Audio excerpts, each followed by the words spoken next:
Tejas Gadana Vatsar from Anukuram Academy from class 8. Today's my topic is sound. Then we discuss what is sound. Sound is a form of energy which produce sensation of a hearing. म्हणजे ती एक energy आहे जी produce करते sensation of a hearing. आता आपण इथे बघितलं sound काय आहे. तर आता आपण बघू साऊंड म्हणजे कशापासून प्रोड्यूस होते. ते साऊंड कोणत्या याच्यावरून प्रोड्यूस होते. Sound is produce by vibration म्हणजे the motion back and forth motion. त्याच्यामुळे ते साऊंड प्रोड्यूस होते व्हायब्रेशन पासून. तर आपण त्याचे पण काय पॉइंट्स पाहून घेऊ. तर सगळ्यात पहिले पाहू आपण फीचर्स ऑफ साऊंड.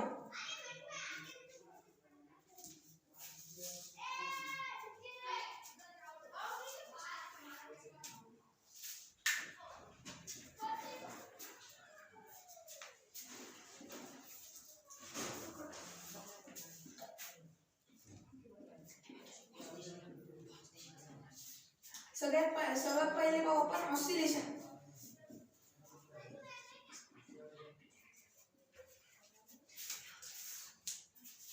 ऑसिलेशन मध्ये काय आपण व्हायब्रेशन बघितलं तर आपण we can produce lower vibration is called oscillation by the arrangement of a simple pendulum.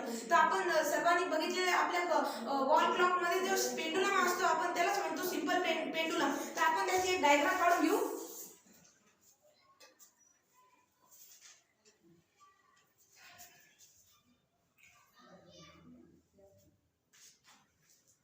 आता हे पहिले हेच आहे फक्त सिंपल पेंडुलम. पण मी डायग्राम याच्यासाठी काढलेली की आपल्या ही समोर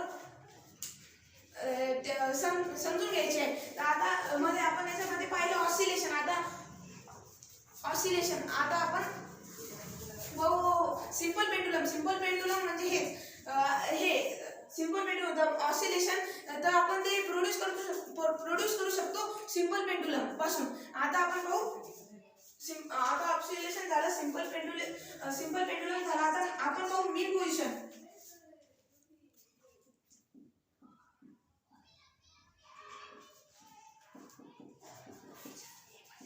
आता याची मीन पोझिशन कोणती. तर ही झाली याची मीन पोझिशन. तर हेच मी याच्यासाठी डायग्राम काढली होती की हीच आहे याची मीन पोझिशन. म्हणजे ज्याच्यापासून ते व्हायब्रेट करत आहे किंवा ऑसिलेट करत आहे त्यालाच आपण म्हणू शकतो की याची ही मीन पोझिशन आहे. आता आपण याच्यानंतरचा पॉइंट आहे फ्रिक्वेन्सी. व्हॉट इज फ्रिक्वेन्सी आपण पाहू.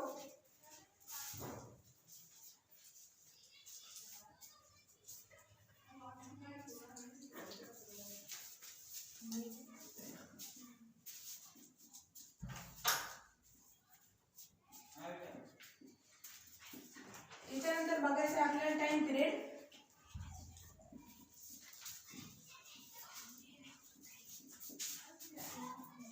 याच्यानंतर बघायचं वेव्हलेंथ.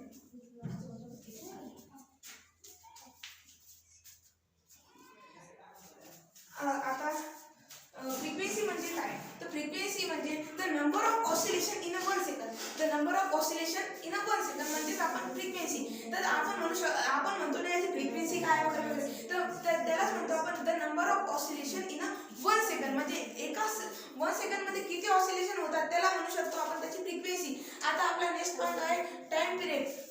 टाइम पिरियड म्हणजे काय. The time taken to complete one oscillation. आपण पहिले फ्रिक्वेन्सी मध्ये पाहिलं होतं की नंबर ऑफ ऑसिलेशन. आता आपल्याला बघायचं आहे टू कंप्लीट वन ऑसिलेशन म्हणजे टाइम पिरियड. टाइम पिरियड म्हणजे टू कंप्लीट वन ऑसिलेशन त्याला म्हणू शकतो आपण त्याचा टाइम पिरियड. आता नेक्स्ट पॉइंट आहे वेव्हलेंथ. तर वेव्हलेंथ म्हणजे काय आपण पहिले एक वेव्ह काढून घेऊ. कोणती आहे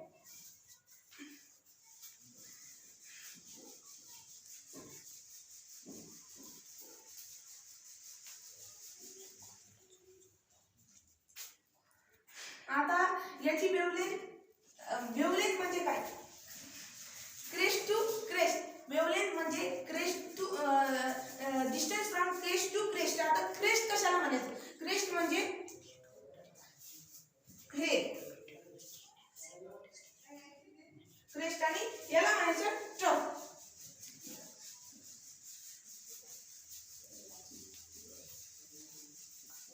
तर याचा डिस्टन्स म्हणजे क्रेस्ट टू क्रेस्ट त्याला फर्स्ट क्रेस्ट आणि सेकंड क्रेस्ट म्हणजे या क्रेस्ट टू क्रेस्टची जी डिस्टन्स आहे त्याला आपण म्हणू शकतो त्याचं वेव्हलेंथ.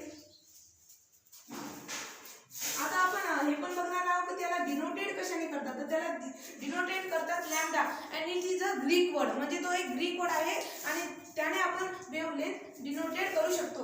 तर आता लॅम्डाचा सिम्बॉल असा आहे,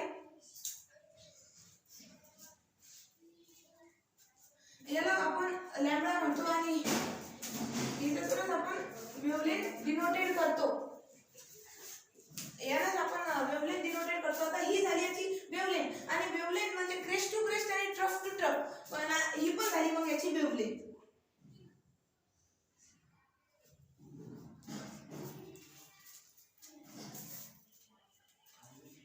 ही झाली याची वेव्हलेंथ. आता आपला वेव्हलेंथ पॉइंट क्लिअर झालेला आहे. आता आपण याच्याच माध्यमातून पाहू वेव्ह व्हेलॉसिटी म्हणजे काय. तर वेव्ह व्हेलॉसिटी पाहू आपण इरेज करून घेऊ.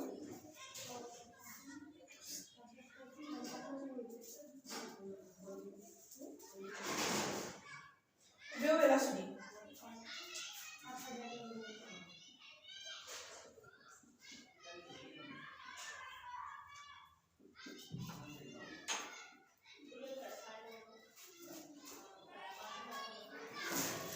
velocity. What is means of wave velocity म्हणजे distance time taken distance म्हणजे आपण wave velocity तर distance याचा फॉर्म्युला आहे wave velocity travel by wave upon time taken. आपण याला शॉर्ट मध्ये लिहू शकतो d upon t.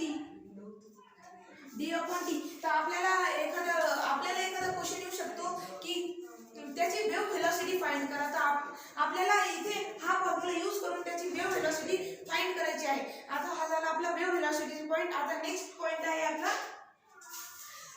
आपला नेक्स्ट पॉइंट आहे टाइप्स ऑफ वेव्ह. आपण आता तो बघू.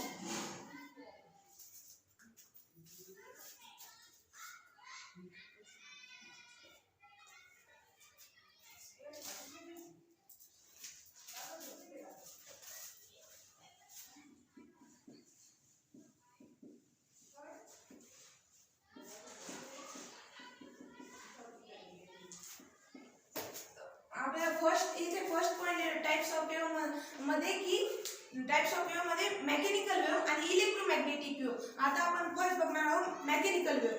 Mechanical wave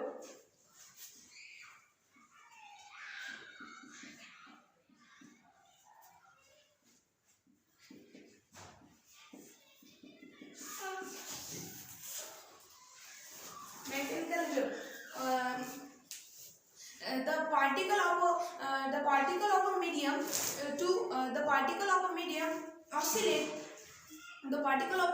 oscillate up and down. The particle of a medium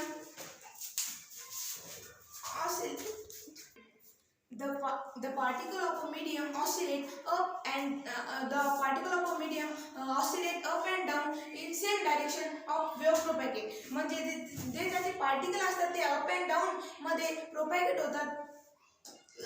mechanical wave म्हणजे त्याच्यामध्ये येते ट्रान्सफर वेव्ह. तर ट्रान्सफर वेव्ह मध्येच येते. ट्रान्सफर वेव्ह म्हणजे जर त्याचे पार्टिकल ऑसिलेट करतात अप अँड डाऊन मोशन मध्ये. आणि मेकॅनिकल वेव्ह म्हणजे काय, तर मेकॅनिकल वेव्ह म्हणजे the wave needs a medium to propagate.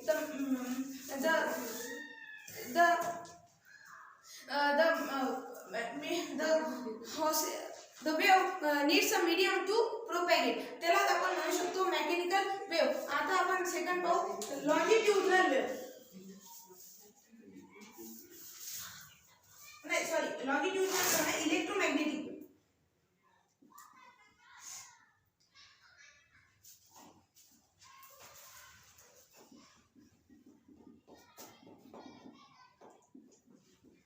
Electromagnetic wave म्हणजे काय, तर इलेक्ट्रोमॅग्नेटिक वेव्ह म्हणजे the particle of a medium does not require medium to propagate, म्हणजे जे सनरेज येतात ते आपल्याला डायरेक्ट इलेक्ट्रोमॅग्नेटिक वेव्हच्या नुसार येतात, त्याच्यामुळे त्याला मीडियम लागत नाही. तर मधात काय व्हॅक्यूम. तर आपण इथेच बघून घेऊ. Sound does not travel through vacuum, म्हणजे साऊंड व्हॅक्यूम मधून ट्रॅव्हल करू शकत नाही. म्हणजे त्याला काऊन because there is no medium and then sound cannot travel through vacuum. आता आपण क्लासिफिकेशन ऑफ वेव्ह पाहू. The classification of wave based on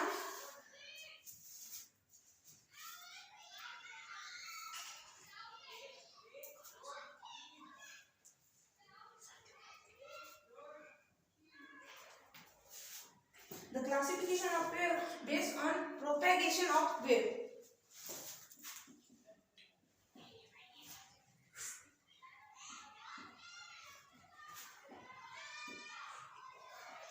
आपण आता डायरेक्ट सांगतो. The classification of a wave based on propagation of a wave, म्हणजे त्याच्यात सर्वात first येते ट्रान्सव्हर वेव्ह. ट्रान्सव्हर वेव्ह म्हणजे काय आपण पहिले पाहू.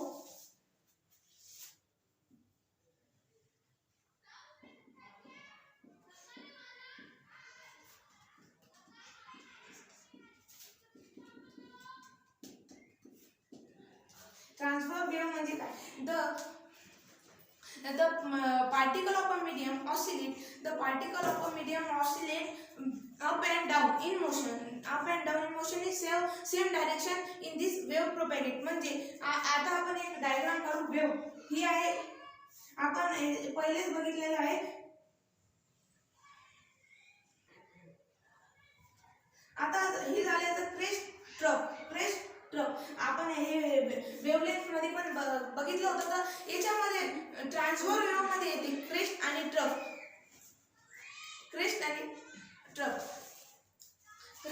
आता आपण हे येते ट्रान्सव्हर वेव्ह मध्ये आणि लॉन्जिट्युडिनल वेव्ह मध्ये दुसरं येते. तर याच्या म्हणजे आपण इथं डेफिनेशन मध्ये बघितलेलं आहे क्रेस्ट आणि trough.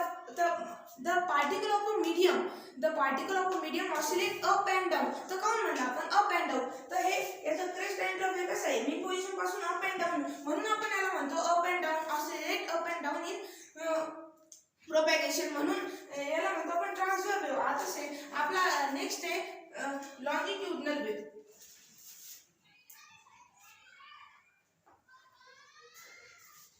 longitudinal wave.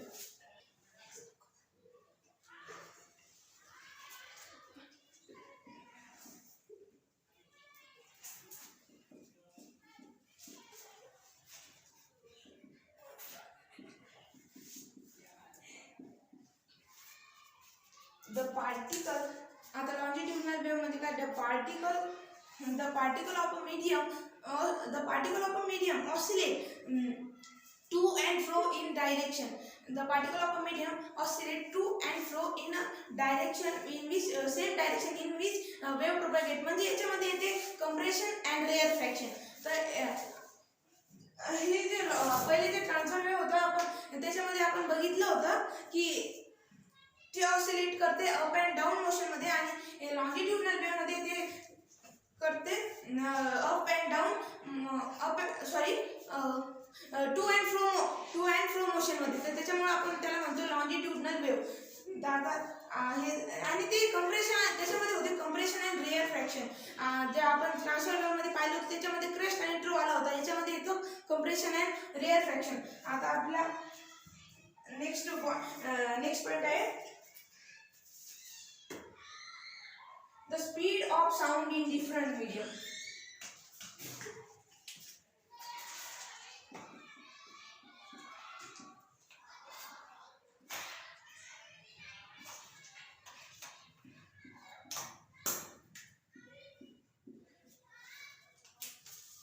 The speed of sound in different medium. आता सर्वात पहिले पाहू आपण इन एअर. तर इन एअर त्याचा किती असतो, इन एअर तो स्पीड असतो 330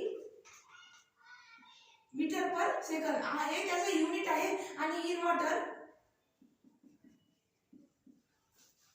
त्याचा जो 1450 मीटर पर सेकंद. आता हे झाले आपले त्याचे स्पीड, साऊंडचा स्पीड म्हणजे त्याच्या इन वॉटर आणि इन एअर. आता याच्यानंतर आपला पॉइंट आहे इन वॉटर इन एअर. आपण याच्या पहिलेच बघितलं की sound cannot travel through vacuum. आपला ते पॉइंट झाला तरी एकदा पुन्हा सांगतो. Sound cannot travel through vacuum म्हणजे there is no medium because there is no medium in vacuum then the sound cannot travel through vacuum. आता आपला नेक्स्ट पॉइंट आहे loudness and pitch.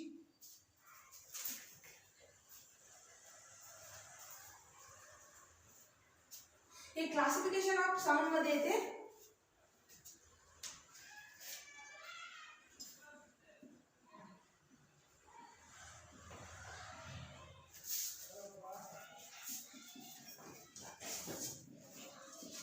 Loudness and pitch म्हणजे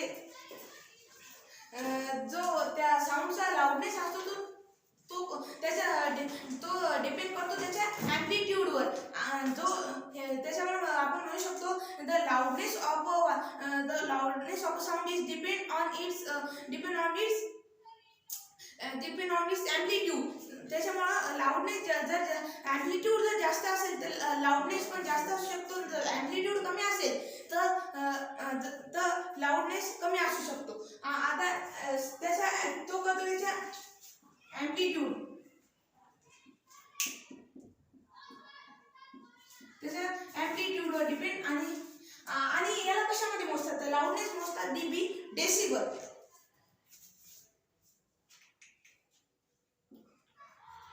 आता pitch पाहू. What is pitch? The pitch of sound is depends on the frequency. The pitch of sound is depends on the frequency. म्हणजे जर त्या साऊंडची जर फ्रिक्वेन्सी जास्त असेल तर आपण म्हणू शकतो त्याचा पिच जास्त आहे, त्याचा पिच जास्त आहे. आणि जर त्या साऊंडची फ्रिक्वेन्सी कमी असेल तर आपण त्या म्हणू शकतो की त्याचा पिच कमी आहे, त्याचा पिच कमी आहे. आता आपण बघितलं थांबायचं आपण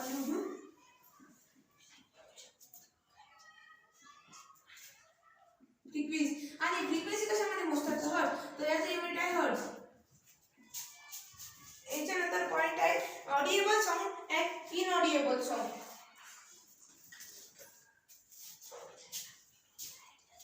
म्हणजेच आपण याला म्हणू शकतो सोनिक साऊंड आणि इन्फ्रासोनिक अल्ट्रासोनिक. तर सर्वात पहिले आपण पाहून घेऊ सोनिक साऊंड म्हणजे audible sound.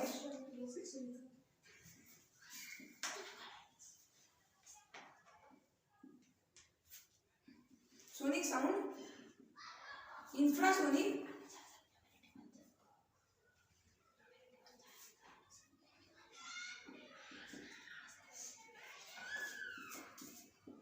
Ultrasonic sound.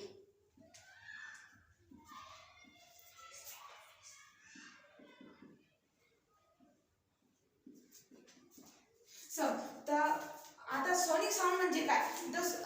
The sound which can hear by humans. म्हणजे जो आवाज ऐकू शकतो आपण त्याला म्हणतो सोनिक साऊंड किंवा ऑडिएबल साऊंड. आणि तो असतो 20 हर्ट्ज टू 20 हर्ट्ज. 20 हर्ट्ज म्हणजे 20,000 हर्ट्ज.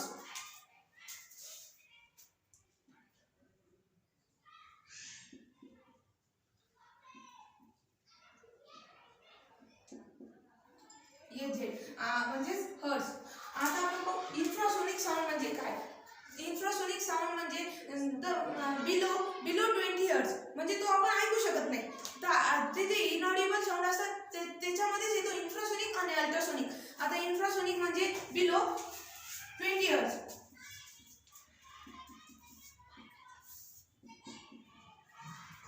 आणि अल्ट्रासोनिक साऊंड म्हणजे अबाउट 20 हर्ट्ज. जो आपला डीजे वगैरे याचा आवाज असतो त्यालाच म्हणतो आपण अल्ट्रासोनिक साऊंड. तर अल्ट्रासोनिक साऊंड जे असतो ते असतो अबाउट 20K हर्ट्ज म्हणजे 20,000 हर्ट्ज.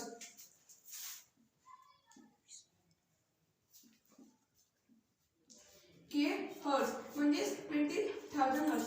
Thank you friends. आजच्या सेमिनारमध्ये एवढंच.